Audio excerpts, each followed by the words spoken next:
Good. All right, welcome everybody to the Salt Lake City School District Board of Education meeting on March 14th, 2023. Thank you for joining us. We want to give a shout out to our SLEA representatives here tonight, President Tobler and Vice President Harmon. We really appreciate your representation and of course all of the representation from employee groups and classified groups as well. We'll go ahead and start with a Pledge of Allegiance, and I've asked Board Vice President Williams to lead us in that tonight. I pledge allegiance to the flag of the United States of America and to the republic for which it stands, one nation, under God, indivisible, with liberty and justice for all. Thank you, Vice President Williams, for leading us in that.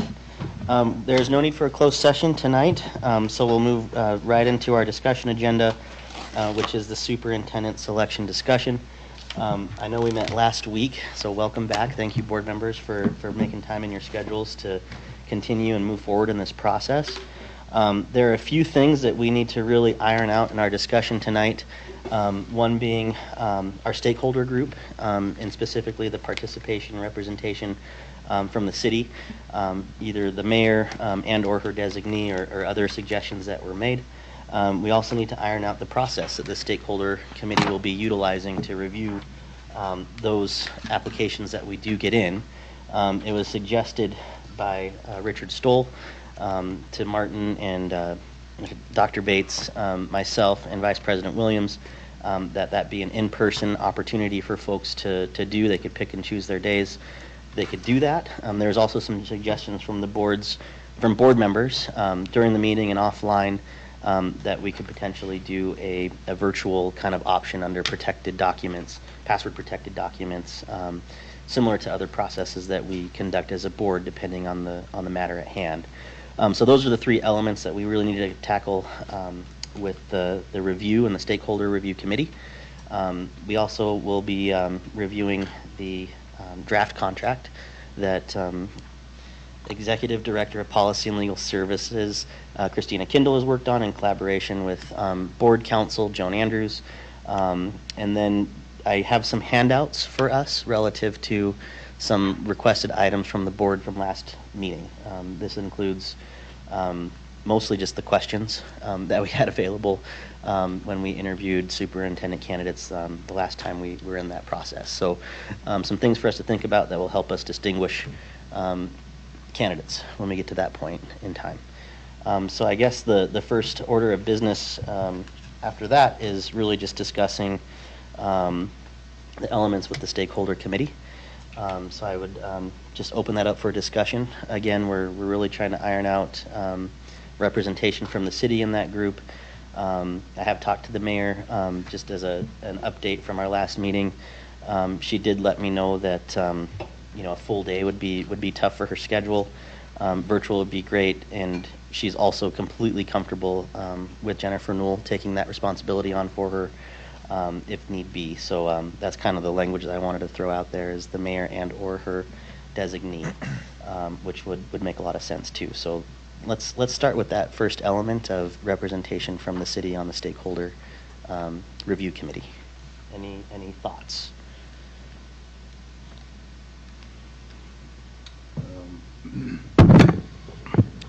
Yeah, so the review committee is going to be such an important stepping stone for us to make a sound decision on who will become next superintendent.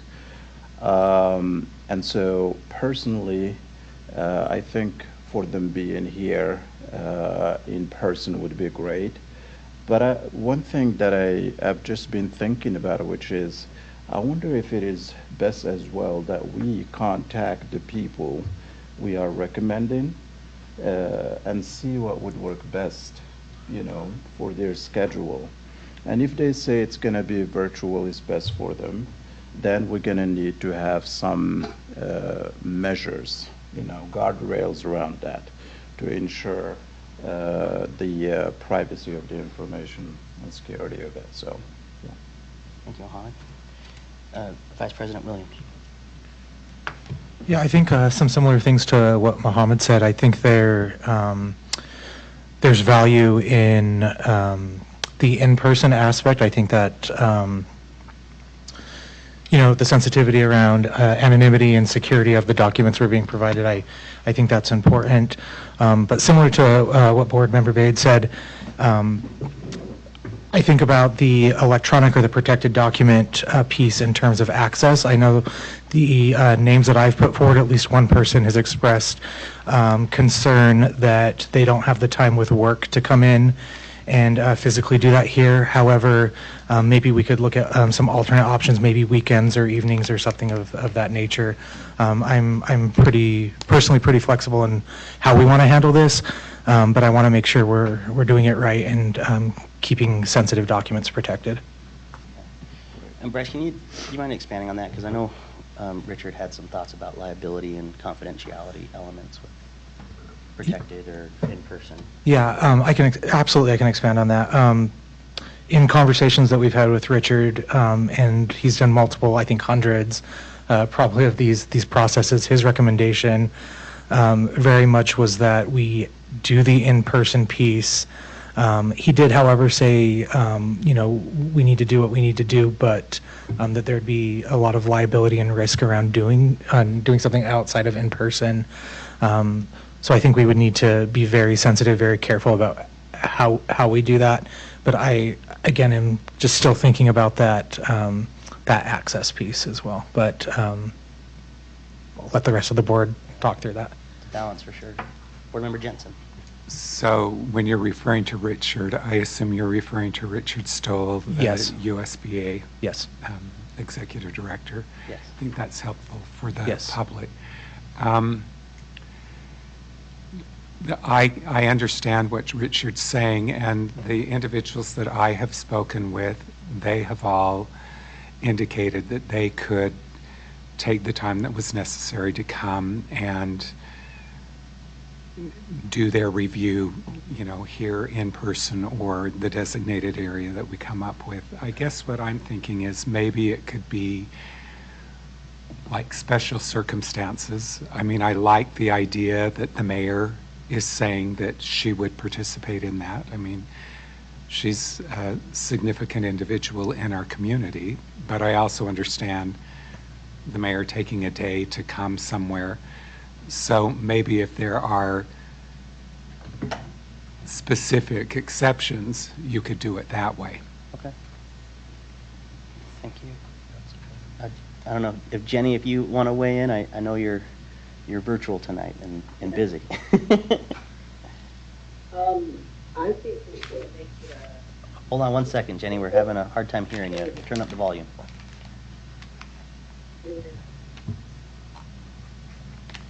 Okay, give it a shot now. I was going to say, I think you should make it a point that our constituents or the representatives that we have reached out to, that they do need it. There is, I don't think we should be flexible for them to tune in virtually, just for the sake of confidentiality. If they don't accept it, then we move on to somebody else. But I think those are that we should make that a guideline or for those who are reaching out. Gotcha. Thank you, Jenny. Board Member Anderson, do you have any thoughts on the matter at hand? No, just whatever we decide, is it the preference that we communicate directly with the people? I mean, like seeing that we all seem to agree, what would be the next steps for everybody? Yeah, for sure. I think the next steps is just to, ideally, I think because there's a lot of different thoughts and feelings about it, that we just take a vote on it and try to make this as timely as possible, because we are in an extra meeting, and time's running short, and there are some other elements that I'm going to hand out when we make that decision that just kind of have like the confidentiality agreement and the rubric that Richard sent over. Again, this is just his tool. Of course, we can adapt that to ourselves in the next meeting, but really that's just ironing that out, and let's make a decision on it, and along with the mayor and the city representative, and how we want to balance that too. Board Member Sweat, do you have anything that you wanted to weigh in on? No. Okay, thank you. Student Board Member May, do you have anything that you'd want to weigh in on this process? Because I know you have stakeholders involved too. I think like the liability makes sense why we would need them to come to the district offices.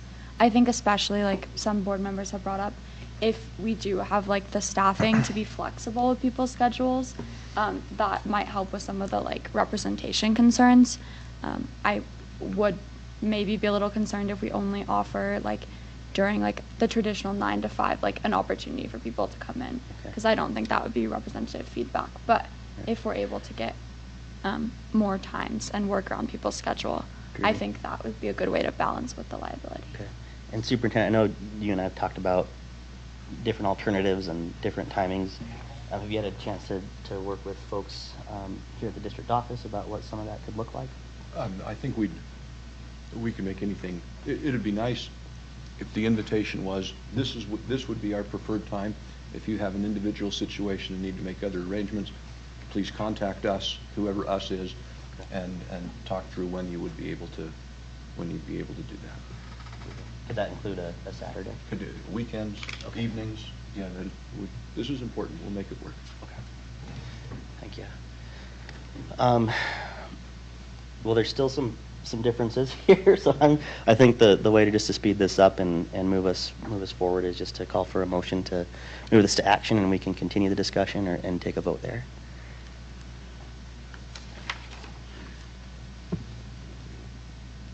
Let's see if I do this correctly the first time. I move that we move the process for stakeholder evaluations of the superintendent candidates to action. Perfect. Second. All right, we have a motion on the floor and a second. Thank you, Board Member Anderson and Board Member Bade. Is there any additional discussion? Seeing none, we'll start with a roll call vote with Vice President Williams. Bryce Williams, yes. Jenny Seeker, yes. Ashley Anderson, yes.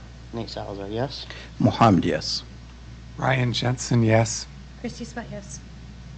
Great, thank you. So that's on action, and I'll entertain another motion relative to in-person, special circumstances, all of the elements that we've already discussed in the last few minutes. I move that we approve the. One second. I'm just wondering if, for the record, you could say that you're going to the action agenda. Oh, of course, thank you. Sorry to interrupt you, Board Member Anderson. Now I'm gonna mess it up, no big deal. Per our precedent over the last couple of years, since we've moved this to action, we'll just follow in taking the action agenda for this particular item now. I move that we approve the stakeholder review process as discussed, Can we get a little more specific? including options for being flexible for in-person visits for security and privacy of all documents. Okay. Is there a second to the motion? Second. Any further discussion? Okay, sorry, so they must come into the office and check those documents. That's part of the discussion for. Do you want Was to? that one? What I meant was that, yes, we've agreed they should come into the office based on, USBA's recommendations, but we will be as flexible as possible to make it work on people's schedules, Which would include potentially weekends. which would include weekends, evenings, et cetera. And potentially even a protected Yeah. document. And a protected document as absolutely necessary. Oh, I like it. Thank you.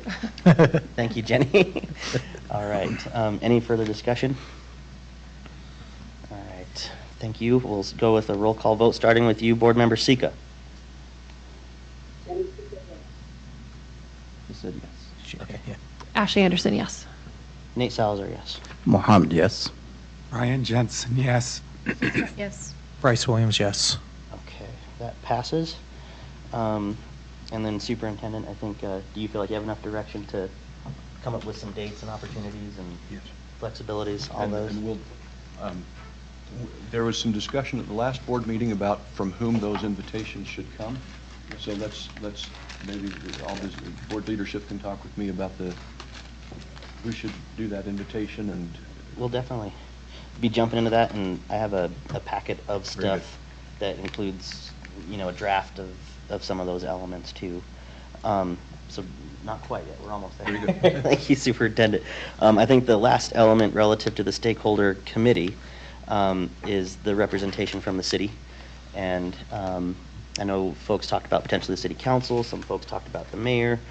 We also talked about Jennifer Newell.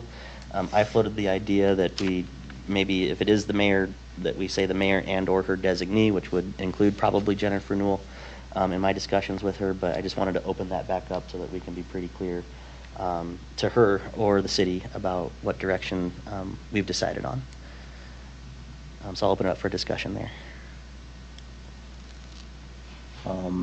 I personally think, adding the word designee in there will allow the mayor work and decide who's going to be able to come and commit that time. I think it's a good idea. Thank you, Board Member Bate, and again, just respecting the suggestions from folks from the board. There are some other suggestions too. If we need to talk about those, this is our time to do that.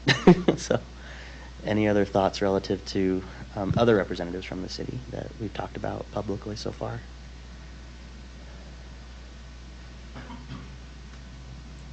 Would you potentially be looking for a motion to approve language for the mayor or her designee?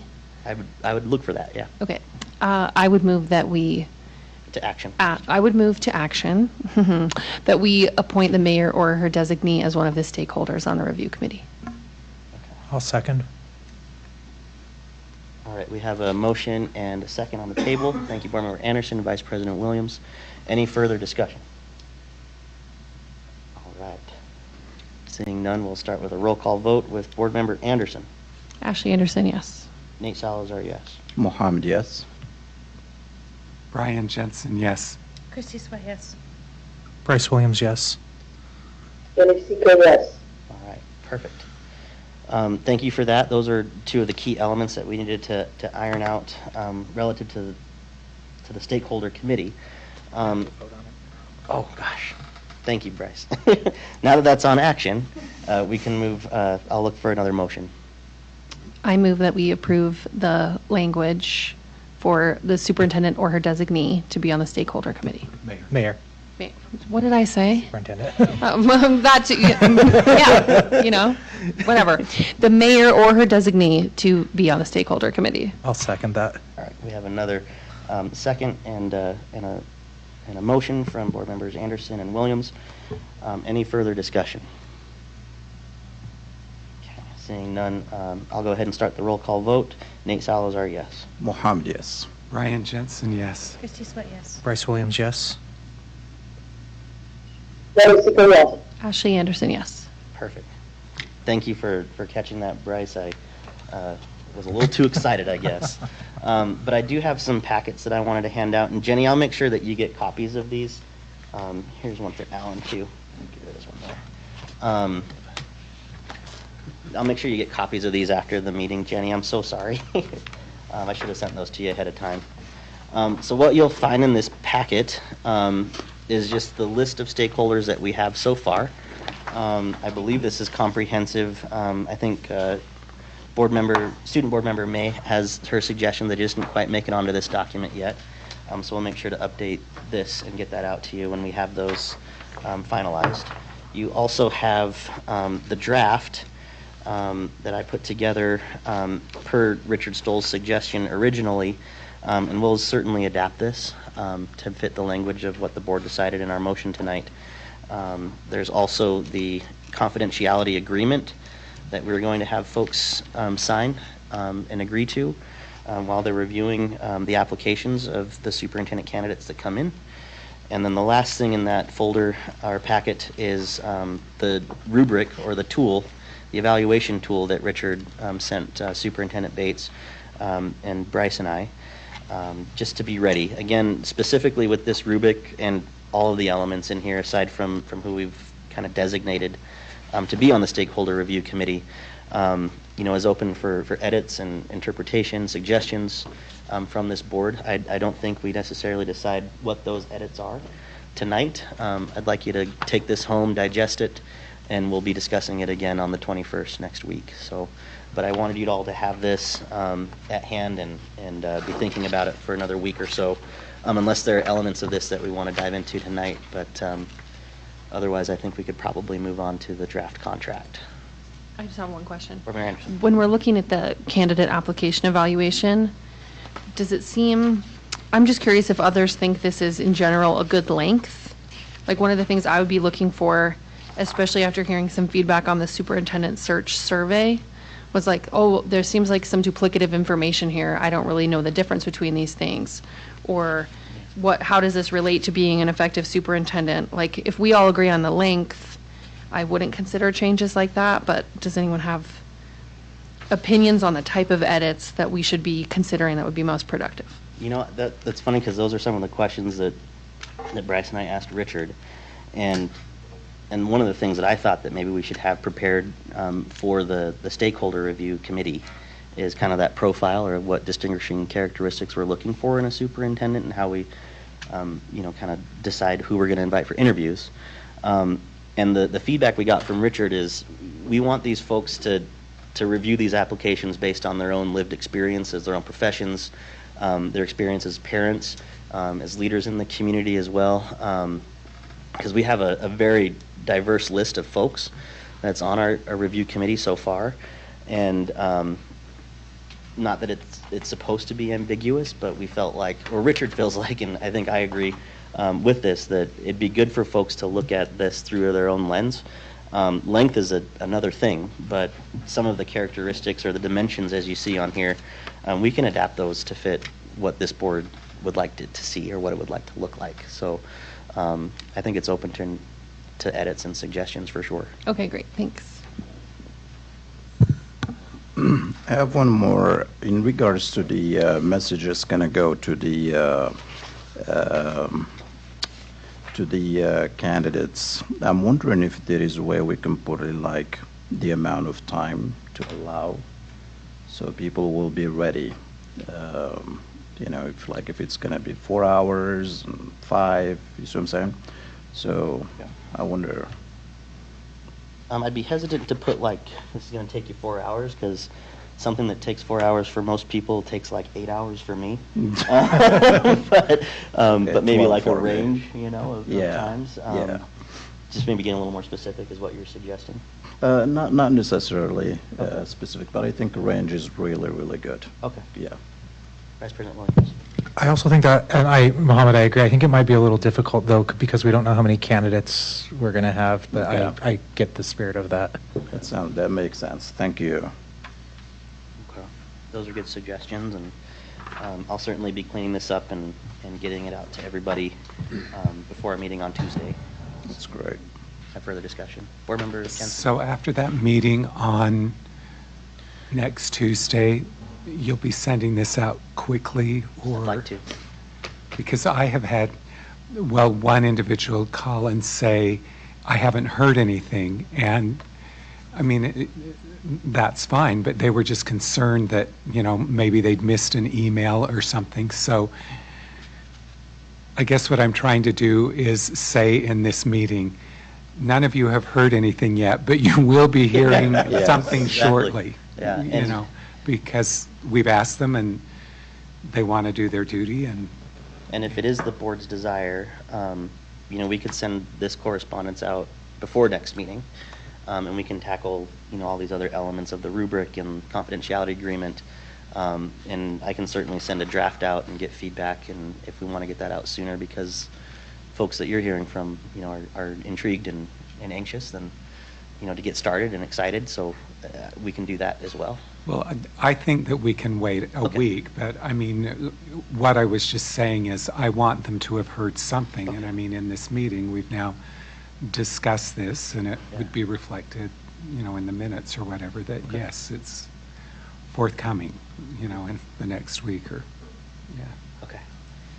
Well, that's perfect. And I'll, like I said, I'll get another draft out that reflects our decision and discussion tonight. Yeah, and also we can contact them, you know, if you have their email or text, you know, text them and let them know, hey, stand by, there's going to be, you know, something coming up.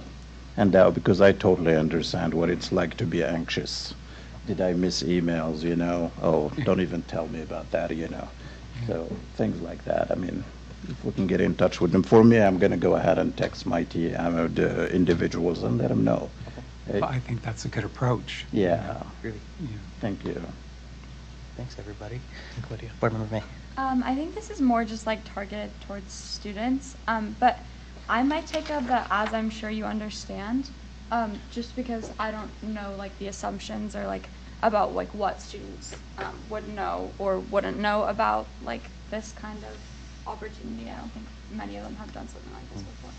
I mean, we could always take a separate approach for the student representatives, and I'd be happy to collaborate with you on that if the board's comfortable with that. Yeah, I think that might be a good idea, especially because I think some of the student stakeholders might know less about like the function or role of the superintendent. Okay. And know maybe more about their like personal experience at school. Okay. So that might be helpful to just like provide some basic information. Perfect. Yeah. Vice President Williams and you and I, let's coordinate sometimes with the superintendent and figure that piece out. Cool. Thank you. You're welcome. Business Administrator Kiersey. Thank you, President Salazar. Just noting, so in your documents, you're referring to these stakeholders as members of the Superintendent Selection Committee. I'm a little concerned with that wording, as they're not a selection committee. They're a stakeholder feedback Yeah, we committee. can adapt all of that for sure. Thank you. Thank you for catching that.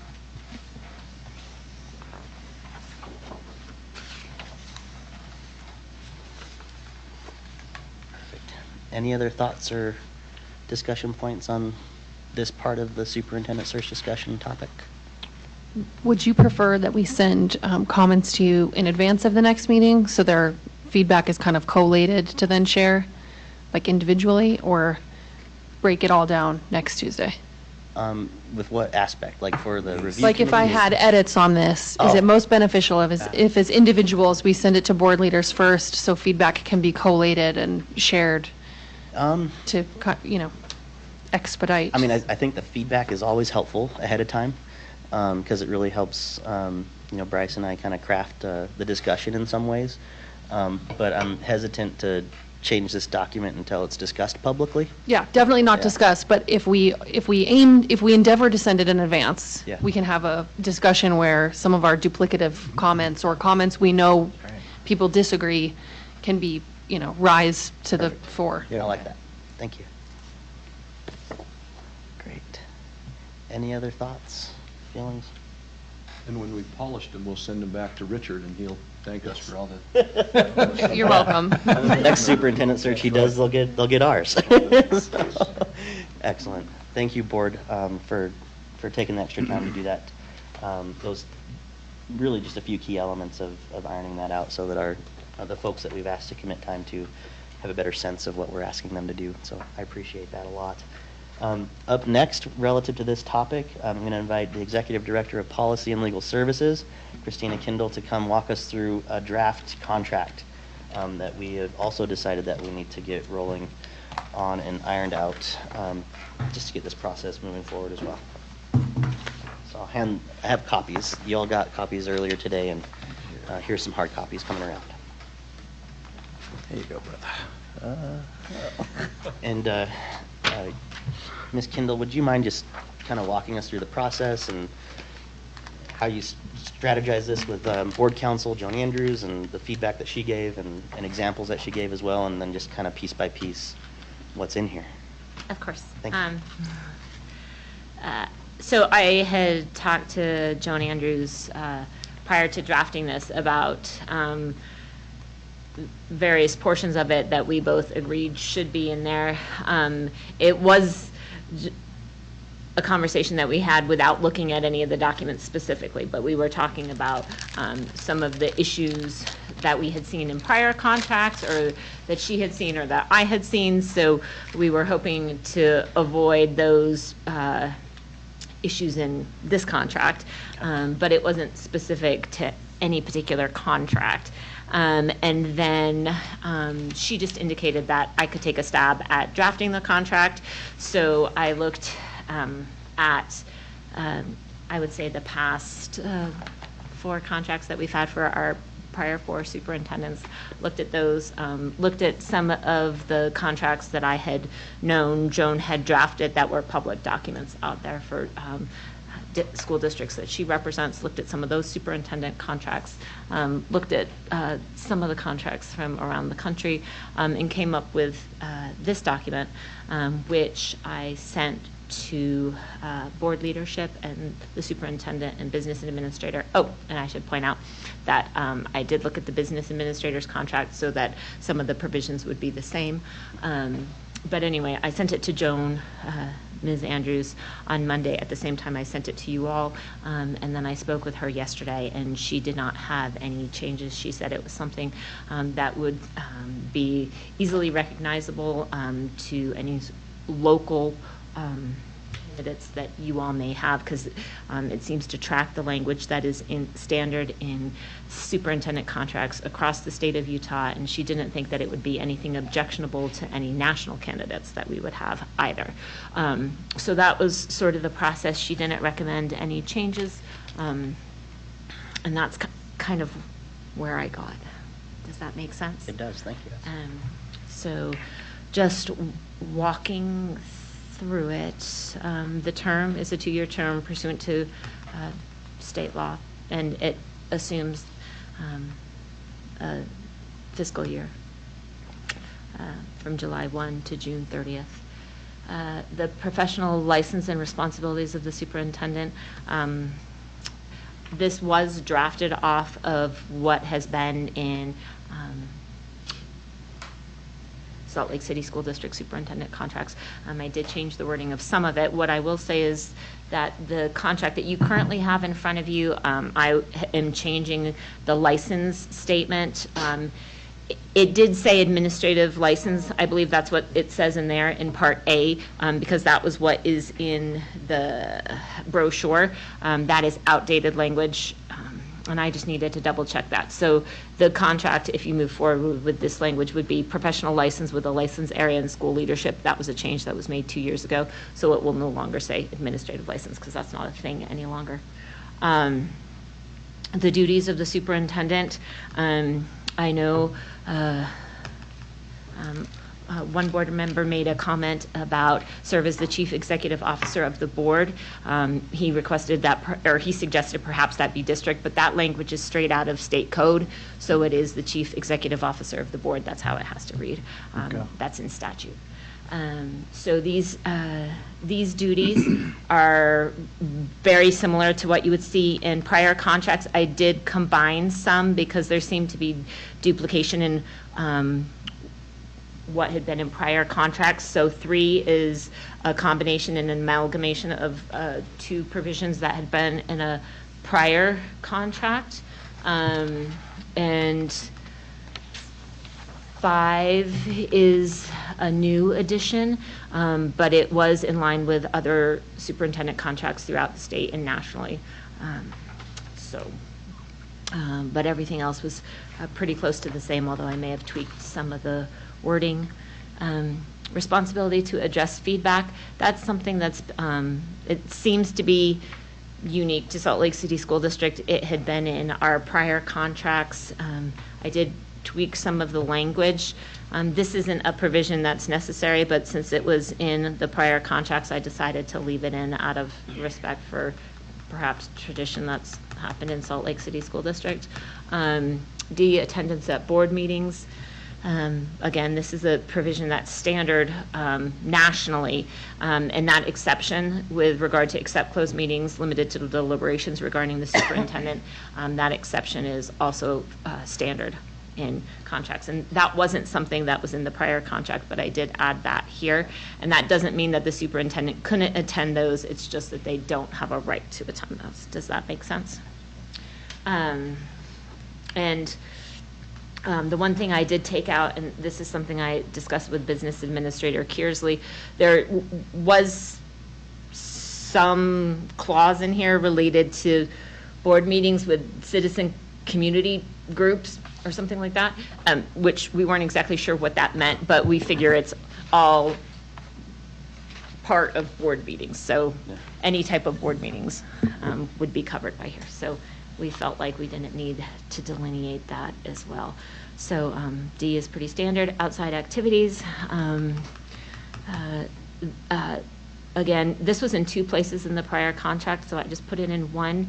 I also included a provision that the superintendent would notify the board if those outside activities required him or her. And again, I'll change all those pronouns depending on who you actually pick as the successful candidate. It won't say him or her. We would use their preferred pronoun. But regardless, a notification that they would notify the board if they're going to be absent from the district. And again, that provision regarding retaining on any compensation is pretty standard throughout the state as well as nationally. So that part is added. Professional development activities, expenses, and reimbursements. This piece was again in multiple places in prior contracts, and I just put it all in one. But it's nothing new. There is a specific reference to the district's F3 administrative procedures, which I don't think that was specifically called out in a prior contract, but it seemed to be standard in other superintendent contracts across the state that they would refer to their own board policies or district policies. So I thought that seemed appropriate in this instance. Compensation is left blank in terms of the amount, but again, this is something that I discussed with Superintendent Bates as well as Business Administrator Kearsley to ensure that that the superintendent would get any increases that other administrators got as well. So that the year that you're not renegotiating this contract, that whatever increases administrators got, the superintendent would also be eligible for those as well. But that doesn't mean, of course, that you couldn't do a written amendment and provide for further increases for them. It's just, this is a guarantee that it wouldn't go below that amount. Does that make sense? It does.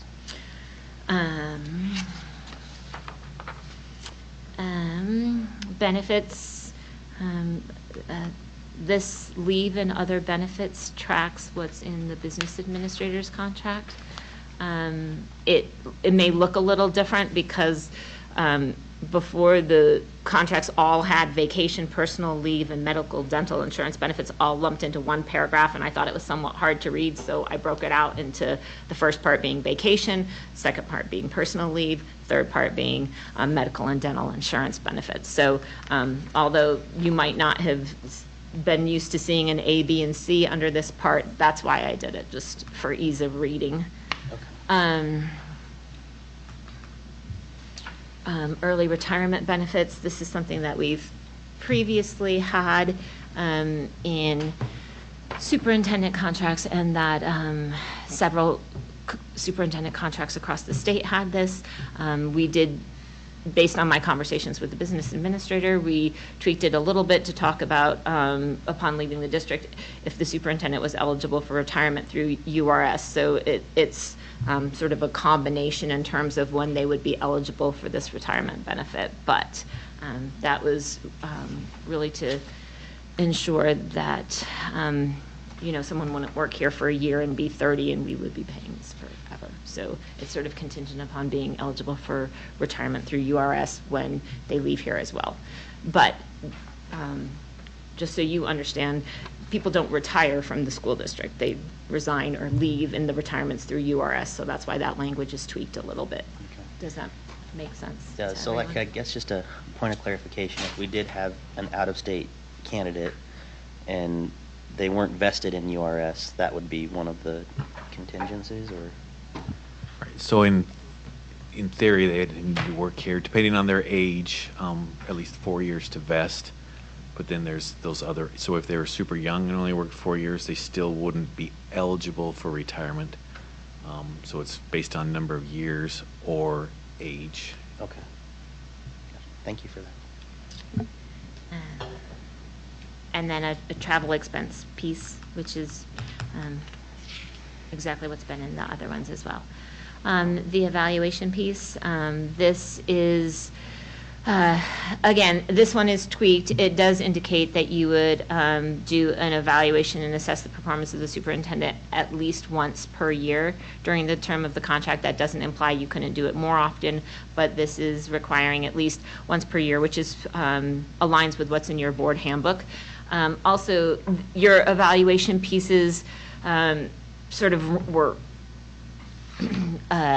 varied based on the contract.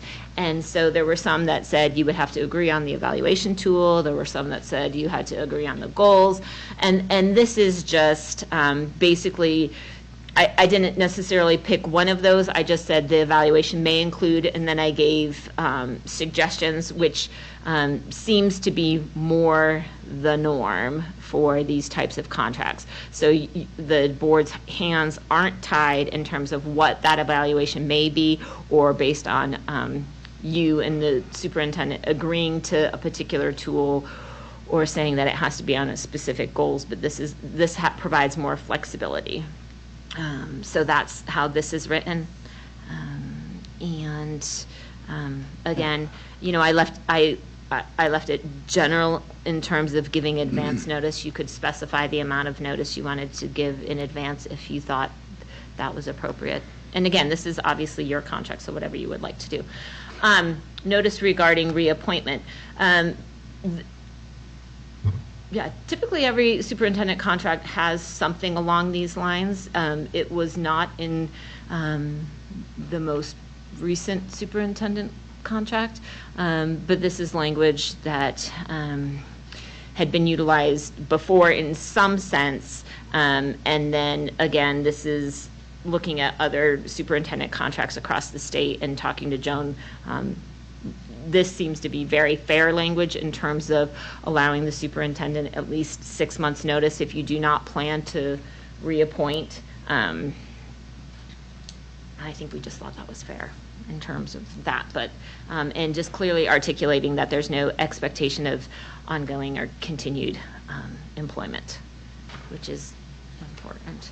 Then termination of the contract. Obviously, you have by mutual agreement of the parties, retirement of the superintendent, disability of the superintendent, or for cause. This for cause provision tracks what you have previously had in your contracts. I did indicate that for cause would include the superintendent's arrest for a felony as well as their conviction, so that the board wouldn't have to wait for an actual conviction, but if they were arrested, that would constitute cause in terms of terminating the contract. And I specifically called that out to Joan, and she very much agreed with that. So that would be the only change I made on there.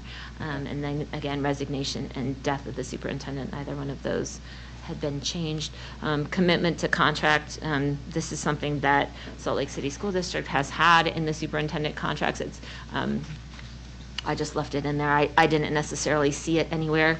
The savings clause is a standard contract term that basically implies that if anything is held to be voidable or void, that the rest would remain in effect. And then the merger governing law and amendment, again, just standard contract terms that aren't at all unique to this contract. Okay. So I'm happy to take any questions or feedback or make any changes that you all would like. Thank you, Ms. Kendall. I really appreciate it. And again, this is a lot to take in one day. And I know on our timeline of next steps that we've decided upon, we have here for today develop an approved contract, but I don't know if we necessarily need to approve this tonight, just knowing that it's still pretty fresh in the brain and there's some discussions that we want to be talking about and having still. So I'll move it over to the discussion element. Board Member Bade. Christina, thank you for explaining the officer, CEO of. I appreciate that. Okay, so as I was looking at the item or point number 3, where it talks about the hiring and the supervision, and so, another part where it says, and removal of employees of the district in accordance with state law, board policies, and district administrative. One thing we haven't, I personally would feel comfortable with is adding a federal, Sure. because the employment aspect of things, it is running from a federal to state to a local. So that's one. And also, I was looking here at the contract, and I'm not seeing anything here in regards to the duties that indicates that, for me, I'd like that superintendent to be able to build that bridge between the district, legislators, and the state leaders. And I was looking here to see if I could find anything, but probably adding a bullet in there where we can actually, we expect that of a superintendent, because that will be one of networking is one of their main jobs, so we can make sure that our district has a voice on the table, when big decisions are made on the state level. So that's one other one that I was thinking we could add that as a point number 7. And would you like me to read what your suggestion was? Oh, yes, absolutely, yeah. Sure. So it would need to be tweaked a little bit, but it's Absolutely. basically to say, shall work with state and city leaders to ensure Salt Lake City School District has a voice at the table, and the superintendent shall update the board. So that's just like, for me, when they have those meetings, there are a lot of discussions, and for us as a board, it'll be, that relationship, to have that streamlined communication between us and the superintendent, who will know what's happening out there. Because I personally, it would be the worst to be outside there and suddenly you hear something that some, communications that took place between the superintendent and leaders of the state or the city. And then, as a board, as the elected board members, as the elected community individuals, I think it makes only sense that they will let us know what's happening in there and even a brief, just like a summary of what went out there. Board Member Bade, I just want to make sure that I'm hearing you right. And, Yes. And I don't want to minimize the element of networking and the relationship and bridge building that needs to take place between a superintendent and all the stakeholders in the community. That's, the superintendent is a community leader in so many Absolutely. ways. Yeah. Just based on how many touch points our district has with kids and their families and taxpayers. But I'm also wondering if that could be something that would be as part of our evaluation tool relative to guardrails. Okay. And again, I don't want to minimize it, but I just wanted to throw that suggestion out there that maybe that not be something present in the contract. I'm just thinking about it, and something Right. that's more present in the guardrails document that we traditionally do as part of the evaluation process. I just wanted to throw that out there to see how you thought and see how the board Yeah, members feel I'm about it. open. I'm really, it is a point that I've been thinking about, but I'm open to it, as long as we can see it somewhere where the superintendent will know that this is part of something that we would like to see. Yeah. Sorry to interrupt you. No, you're good, And I appreciate also the pronoun ideas, this is my suggestion, because you had a question about if you should change the whole, every pronoun in here or so. And probably what we could do, just like, to have, 3 contracts, just like in records, one that says they, one that says he, and one that says she.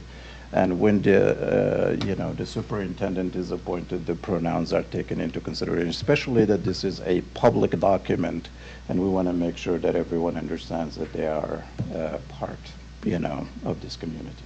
Here. Thank you, Board Member Bade. Any other points that you wanted to discuss, or?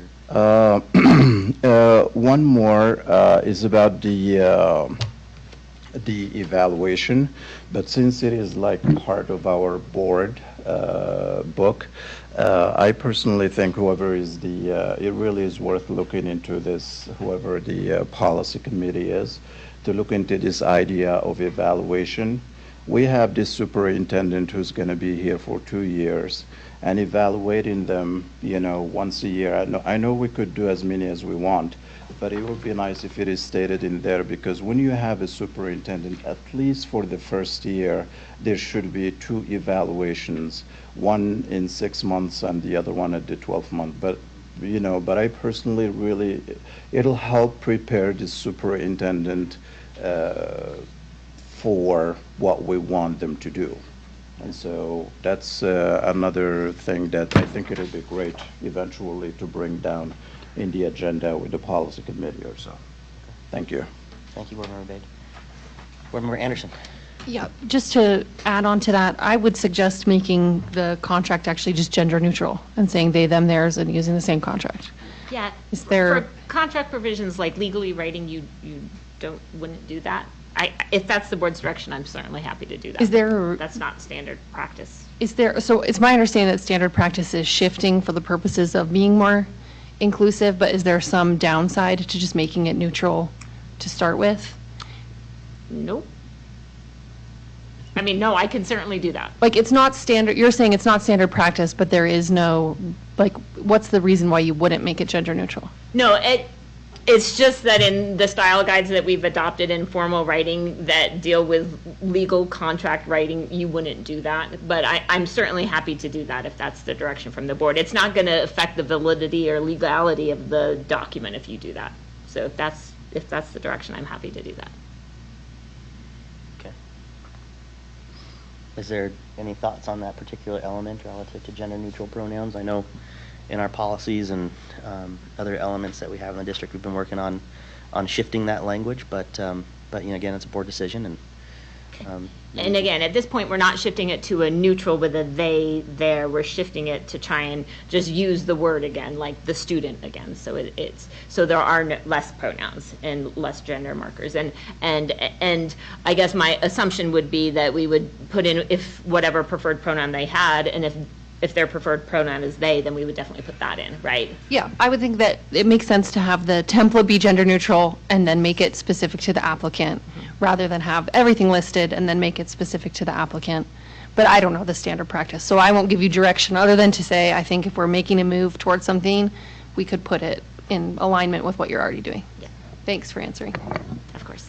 Board Member Jensen, do you have any thoughts or feedback? I do. On that, being an attorney, I like the standard practice, and I could see that when you had gone through, because you had reworded things and you were changing it to superintendent instead of he, her, they. I mean, you were following what I am familiar with. Right. So I appreciate that. Thank you. Okay. Next, on page 2, under outside activities, and I don't have the background that, I mean, I'm new to the board, but I am wondering, because in previous, not in previous documents, well, yes, in previous documents, you have said that the superintendent can do this at their discretion, engage in outside activities. That's still in Is here. there, I see that, Okay. but could we have it that with approval by the board, or is that something that So the reason I you have didn't. discussed in the past? So the reason I didn't put with approval of the board is that board approval would have to be given in an open board meeting. And Okay. so to have that brought every single time and the constraints, just for if, say, the superintendent wanted to like speak at a lunch or do something like that, that seemed a little unnecessary, that level of formality for an approval in an actual board meeting. So, but previously, we didn't have a notification to the board, so this would include a notification to the board if it was going to take the superintendent away from the district. Right, I did see that, how you had that notification in there, and I appreciated that. And I understand, like they're going to go speak somewhere, but I guess I was wondering if there was a way that we could word it so that, I mean, if they've decided that they're going to participate in the review of an outside school district, I mean, something that's going to take a significant amount of time. If So- that's something that would be presented to the board so that we're aware of that. Do you So- understand what I'm saying? I do. So, I mean, I guess the question is whether or not we carve out something that would require board approval if they were going to be gone for a certain length of time, right? Or whether or not the board would feel comfortable delegating that approval to, say, board leadership, that board leadership could approve that, and then the onus would be on board leadership to communicate that to the rest of the board. Otherwise, you are going to get into that situation where the board approval would have to be done in a board meeting. So I think those are three options to address your concern, Okay. Well, and whatever you would like. Board Member Sweat?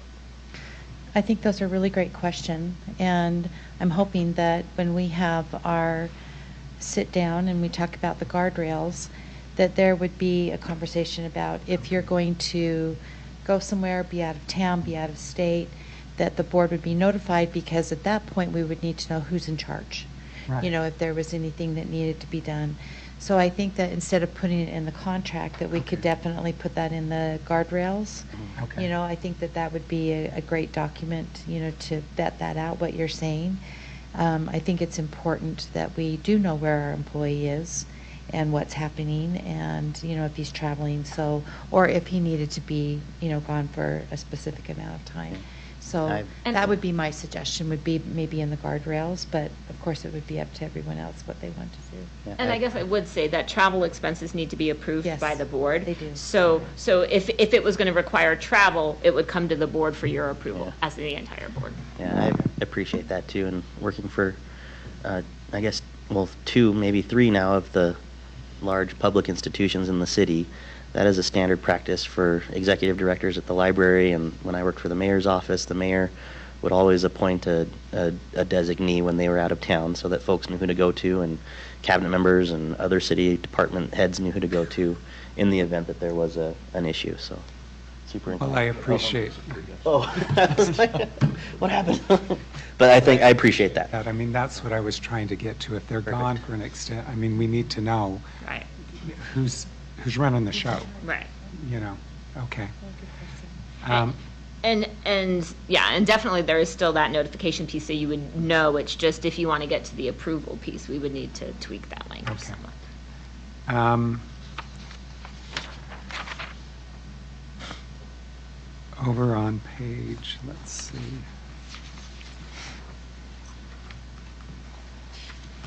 Oh, I know that you had, and maybe that was in communication between you and I, or I don't know, because you were sending these out to the board members separately. Well, Nate sent it out, and then I Oh, had a yeah. question Mhm. too. And I don't know if the others saw this, but you talked a little bit about taking out information technology and communications. No, that was in a prior contract, so I didn't include it in this one. Be- Yeah, that's what I meant. Oh, We- yeah. Okay, so we weren't using any of that verbiage. Right, Okay. correct. So one of those pieces in there, and I just wondered, again, haven't been here, Uh-huh. and if I'm using more of my minutes, let me know. Fine.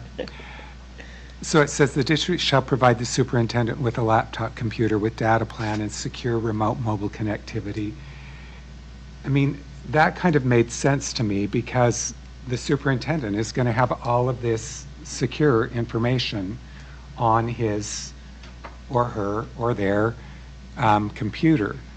So when we don't have it in there, are we just leaving it that the superintendent can have just No, I any w- old computer? No, I or- think the idea is that they get the same things that all administrators get, and that's what all administrators get. So there wasn't a reason to call it out separately in the contract, because that's what all administrators would have. Okay, I guess I just think it would be helpful that he was receiving the same sort of maybe not, maybe that's redundant, but I wanted it to be clear that he's using secure, he, she, they are using secure equipment. I mean, I don't have that now. I did when I was an employee. I'm using just my computer, and I'm using the filter from Outlook and that sort of thing, but I don't have like the computer that was given to me by the school when I was a school employee as a board member. That's all I'm saying. Yeah, and I mean, and if you would like me to call that out, I'm certainly happy to. But the superintendent would be having the same as the administrators, not the board members. That was a different process that was made for board members than what Okay. would be in place for the superintendent. Great. I just want it to be secure Yeah. for the superintendent. Okay. It will be. Right, Sam? He's nodding.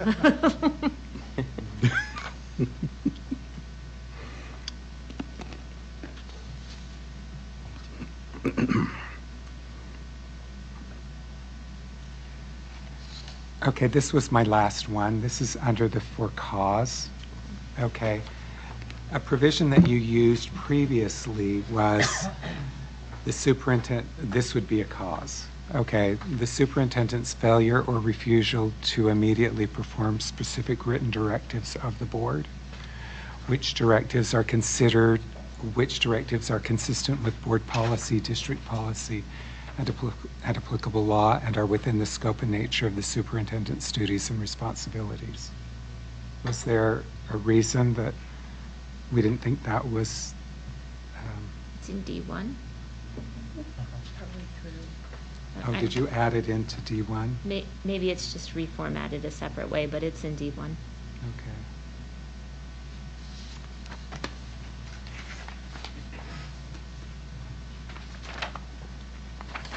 It's on page 5. Okay, thanks. Of course, no worries. All right. Perfect. Board Member Williams or Board Member Sika, do you have anything to add to the contract discussion? I don't.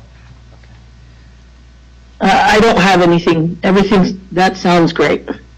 Thank you, Board Member Sika. Thank you, Vice President Williams. Student Board Member May. That's okay. Thank you. Are there any other additional thoughts to the contract? We talked about a few things, and probably a few elements that could be found in a guardrails document, or that would be used in the evaluation process, and maybe even some potential things that we could add into here. Again, I think we have some time relative to our timeline of the superintendent search process and next steps. And I have a copy of the timeline if that would be helpful for folks as well, or if you have yours handy. I'll go ahead and hand them out now, just so you have them.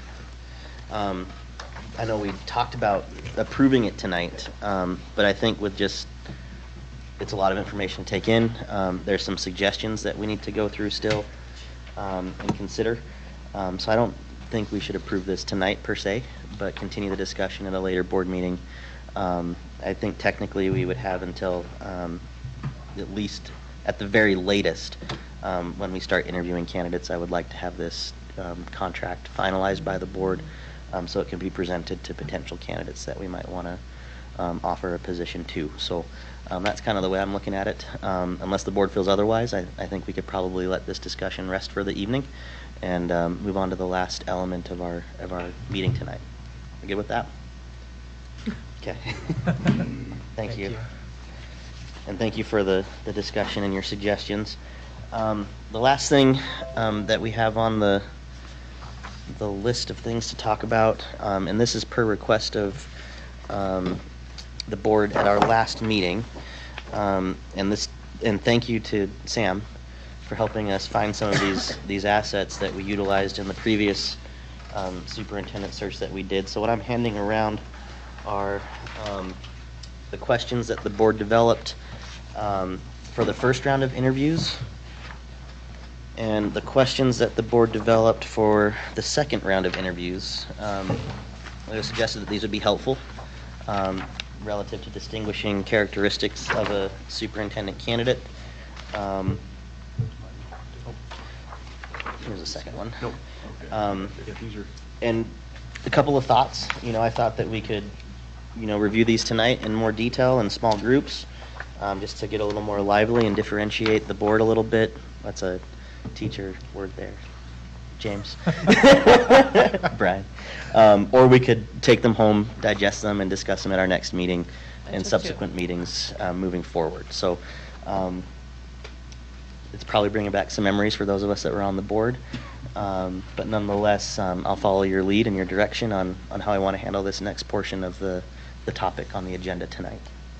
Maybe just a minute to take a look and see how we're feeling about them.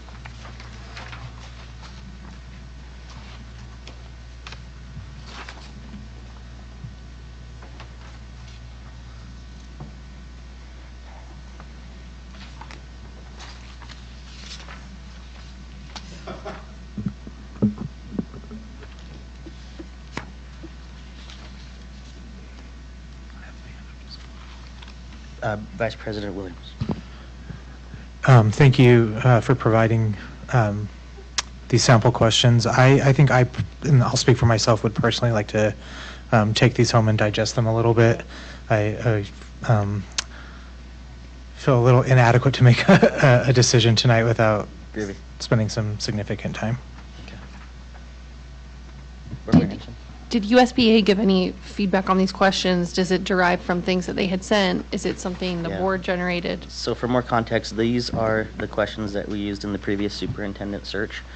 So these were developed by the board in coordination with the search firm Ray and Associates from a couple of years ago. So USBA has had no interaction with these sets of questions that you have tonight. So these, like I said, were just suggested that it'd be helpful as we start thinking about distinguishing characteristics that we want to be looking at in the candidates and how we might want to select candidates for interviews and a potential hire. So I just wanted to be responsive to the suggestions of the board and have these available for everybody. It just took some time to get them.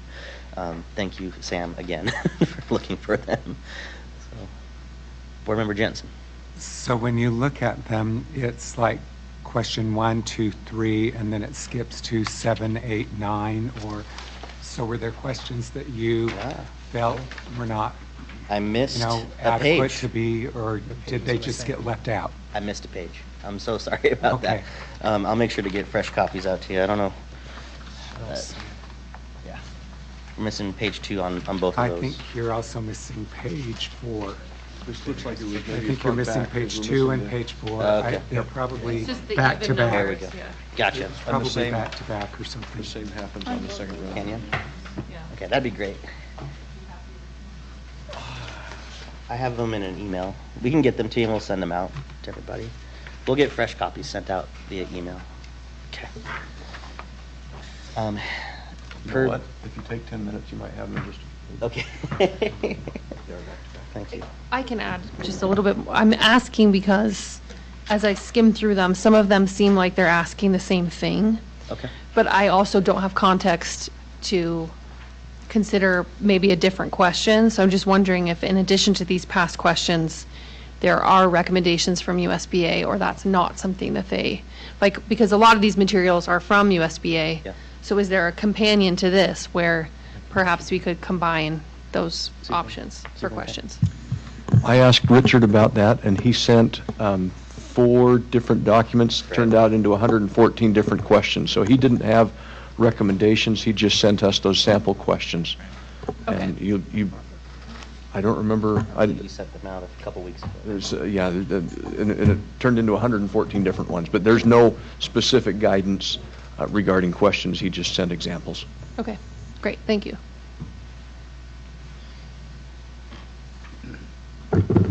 Yeah, and I really think, I second what Board Member Bryce. I like going by first name, you guys, come on. Do your thing. As Bryce, suggested, which is really good actually for us, take this, sit down and think about the next superintendent, what we really want him or her, what we want them to be, and be able to craft and edit and probably add questions, that will help us, identify that. That's my thinking of this, so. I appreciate that, Board Member Pate. Board Member May. I almost wonder if we can look at the feedback survey that we sent out to everyone as we're formulating. Absolutely. That's great. Yeah, and based on my experience and other board members' experience, this was one of the the more time-consuming things, but I thought it was something that brought us all together in a lot of different ways. And so, there'll be some time that will need to be invested in the development of these questions and in subsequent meetings, but I think this is a good start for us to start thinking about the kinds of things that the previous board asked, and to Board Member Bates' point, distinguishing other distinguishing characteristics that we're looking for as this board, right, moving forward. So.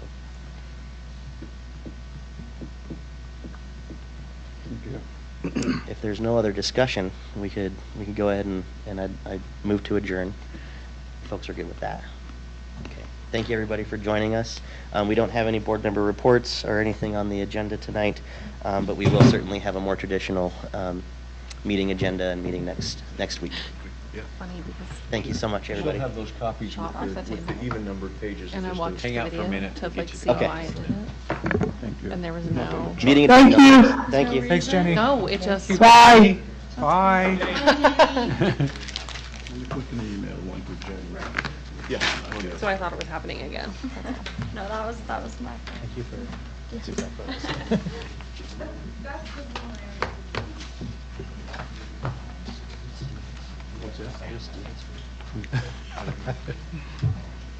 I need to go talk to Sam. I would access internet. My goodness.